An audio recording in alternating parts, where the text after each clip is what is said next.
So the last video I spoke about what I discovered in finding a way out of drug taking and antisocial behaviour as a journey towards a different way of living compared to the way I was living prior to that. And I spoke about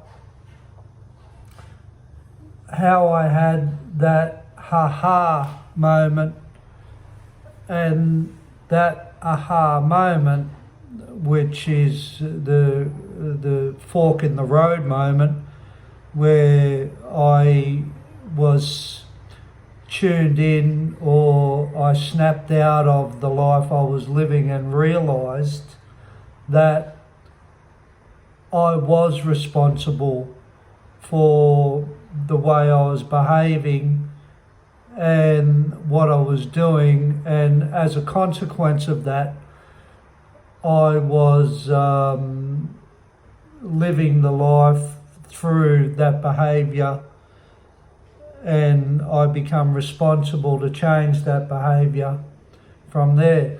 So I just want to talk today about, after realising that I was responsible for the life that I had lived, what I did about continuing away from that past lifestyle of drug taking and the lifestyle that's associated with it, the people that are associated with it,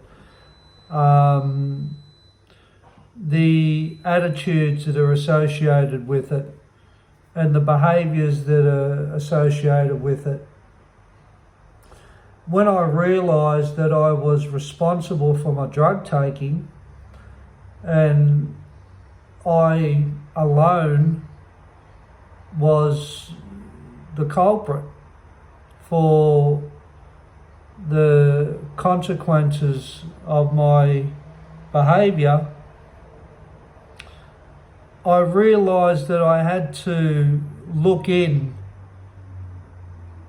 to my soul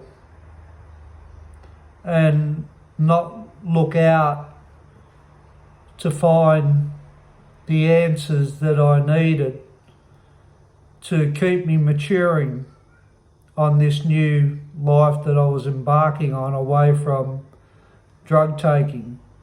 Because as I said in the last video, I believe that my problem was drugs. And I also believe that I didn't have a problem, but when I did focus on how my life was unmanageable and how unhappy I was in my life, I used to focus on the drugs, the heroin was the problem. Not once did I focus on that I could be the problem, and what I was doing was the problem, and how I was acting was the problem. So after I realised that I was the problem for what I was doing, taking drugs, I realised through support and help from other people that I had to keep looking in to my heart and my soul to find more answers to why I was acting the way I was acting.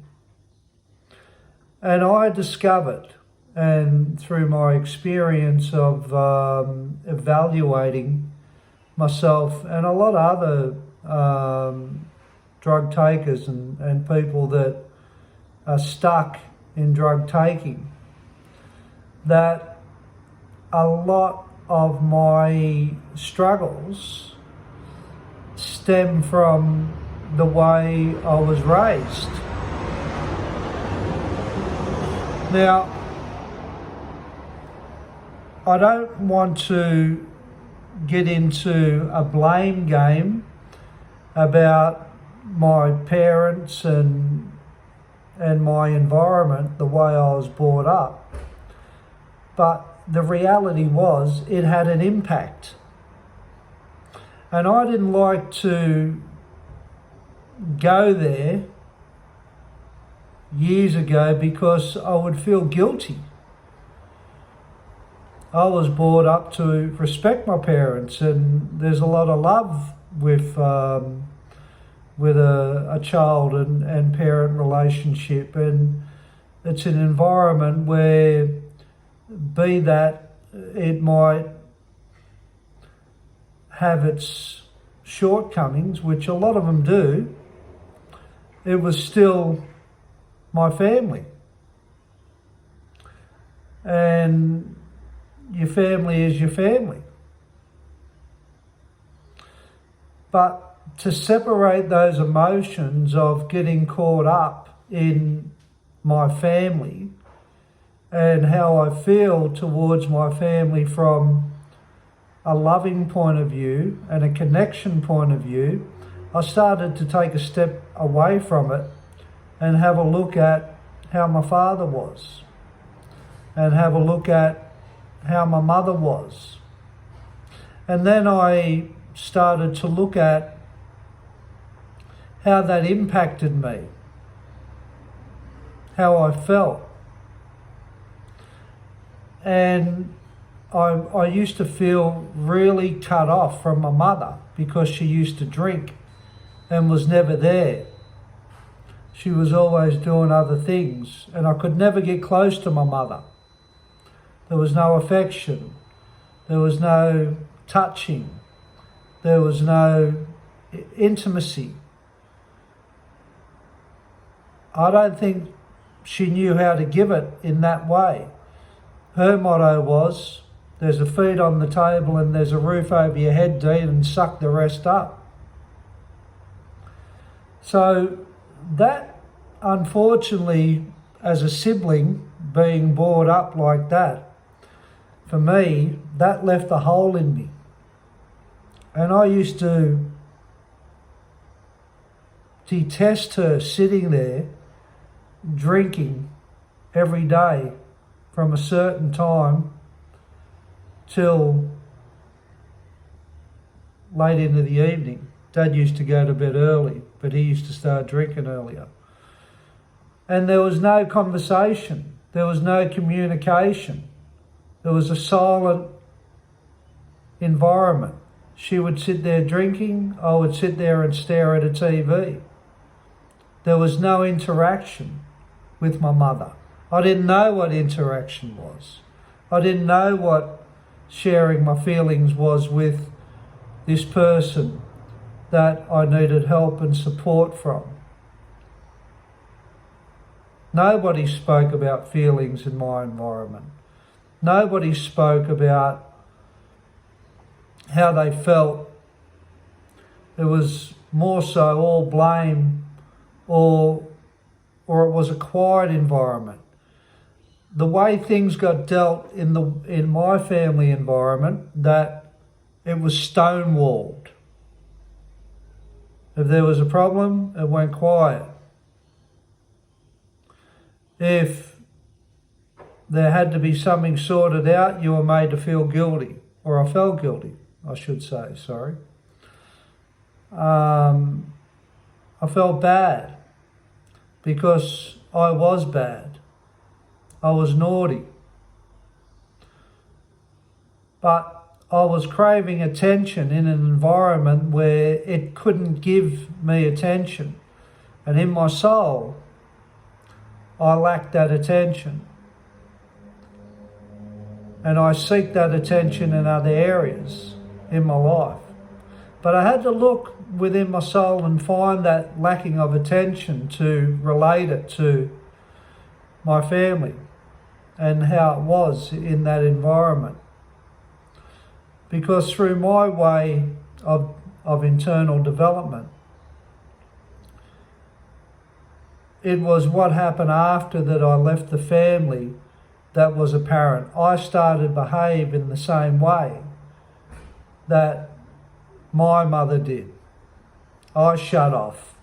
When things got hard in my relationships, I stonewalled people. I couldn't cope. I took drugs. I escaped. Just like how I was brought up. So I think it's important that when you realise after going and getting help with abusing yourself and taking drugs, that starting to have a look within your soul of these things like emptiness and needing attention and seeking love and seeking completion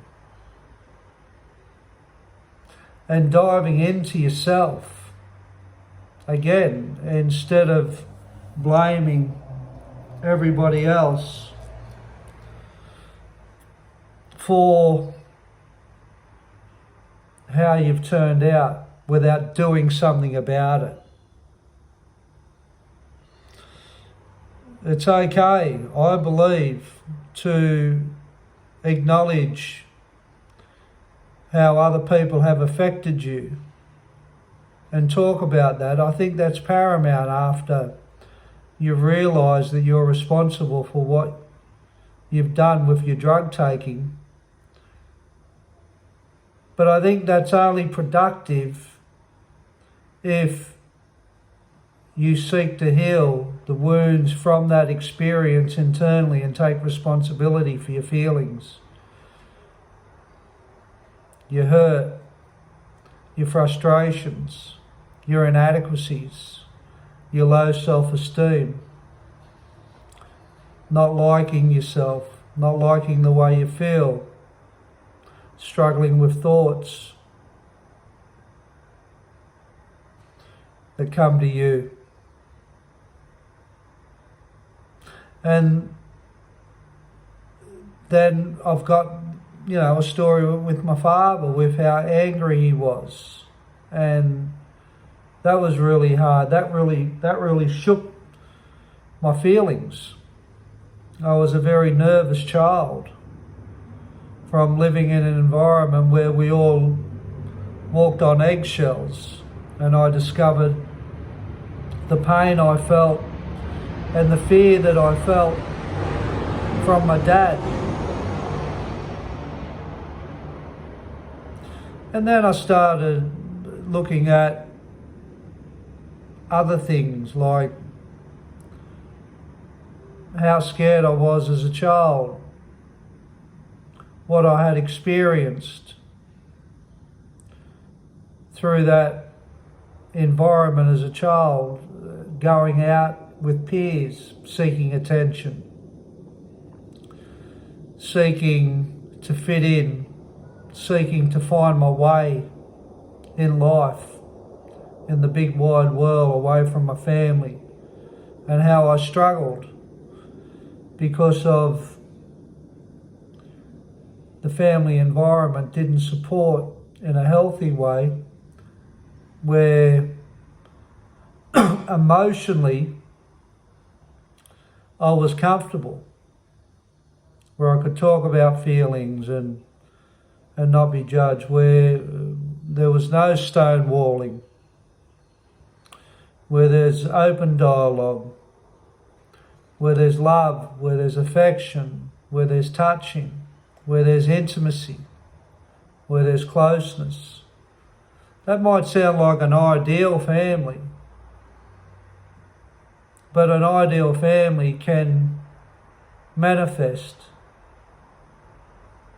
if you see the holes within your own soul, looking within yourself,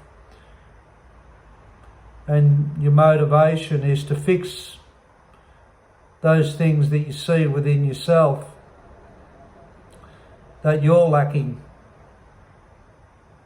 Take into account your mother and father. They too had their struggles from their family and their family and their family. But you may just be that change in your bloodline that you can improve the next generation by your change. And I do believe that that's how you improve the next generation. You do the people that come after you a huge justice by looking at yourself in parenting and fixing up things that you missed and being motivated to go the other way when you too have children because of that experience. So looking within after we take that moment of realising that we're responsible, and we have that moment that it is our behaviours and our crooked souls and crippled souls that has turned us into drug addicts. It's not the drugs. The drugs are only an extension of the brokenness within. So it's really important to start looking into the soul and keep looking into the soul and asking questions and talking about that and seeking help and exploring it after you find the answers to, if you have felt lonely, or if you have felt disregarded, or if you have felt like you haven't got the attention. After you deal with that by seeking help and talking about that and reaching out and seeking help to other people and talking about it, there's probably going to be more underneath that. Why do you need the attention? What is it within you that wants the attention? I know these are deep questions, but it's only in the deepness of questions that we find answers for our freedom internally. We don't find it by blaming other people. So that's a little bit of food for thought on the road to recovery, that we keep looking within and we keep asking the question, where has this stuff come from? And you know, it doesn't matter how much money you have, it doesn't matter what your parents are as far as what you visualise them to be or their status in society, be that they're poor people, be that they're rich people, be that they're somewhere in between. It doesn't matter of their status. You can be rest assured, if you're damaged and taking drugs, there's something that's been lacked in there and you can fix it. You can fix it by having the courage not to blame people for it ultimately and seek help with it. And then your pain will start healing. You take care now and have a good day. Good having a yarn with you.